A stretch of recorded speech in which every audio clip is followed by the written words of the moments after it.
Well, as an industry, we've learned a lot during the downturn of the recession. We've learned a lot of lessons, and we've gotten better as merchants. One of the things we've learned is how tough it can be to maintain a budget. There's several different expenses that go into making up your budget. One is what we call fixed expenses, and those we really don't have a lot of control over. Those are things like rent. They don't change during the year if business goes up or down unless you get involved with your landlord or look for a new way to do something. But the other kinds of expenses called variable expenses either relate directly to the amount of business you're doing, or they are something you can plan to change based on how the results are going. I would say that the most difficult variable expense to control when business got tough, people who had been working for us for many years were making a disproportionate salary compared to what we could afford today. And as a result, many businesses suffered because they had to cut those hours of people or lay them off altogether. And that was really tough to do after years of a good relationship with someone. So one of the solutions for something like this is an incentive plan. My framing company, Framing Concepts, has used incentive plans over the years to help balance out those types of things where business is either good or bad, because incentives work like this. First of all, you pay your team a very competitive average rate of pay, but in addition to that, they make a very aggressive incentive or bonus if things are really good for the business. So that way, pay goes up when business is good, and pay goes down when business isn't so good.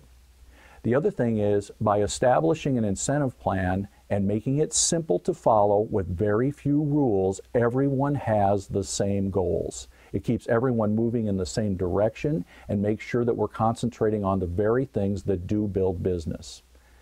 Here's another factor too. Ever notice that when times get tough, the first one to get their pay cut is you as the owner, because you've got to make things work out for your team?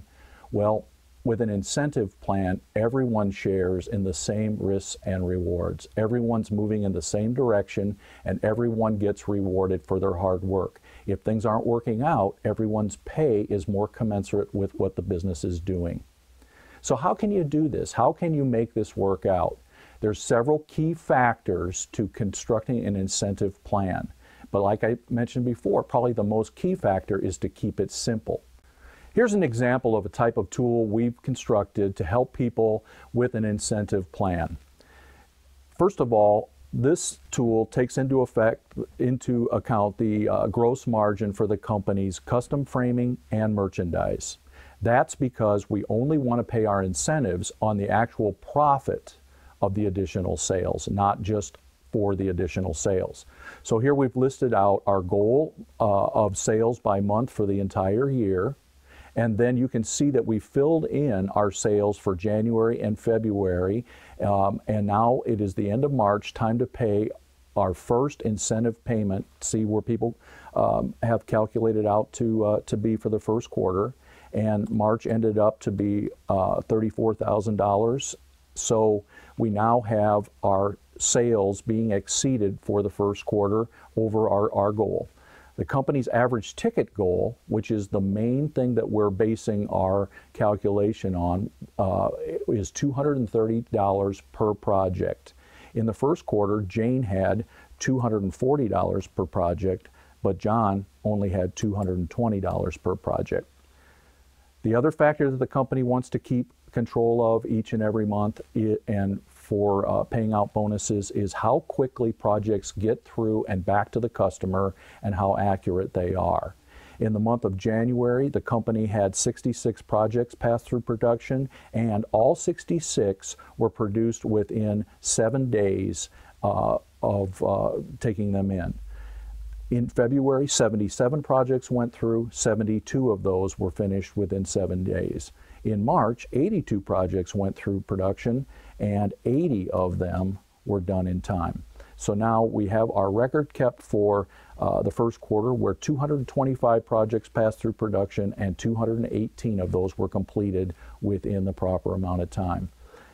So down here, the company is allowed to put in the split that it wants to give, and it's saying that 50% of the additional bonus money is going to be kept by the company and 50% is going to be split up by the team depending on how their individual and company results qualified.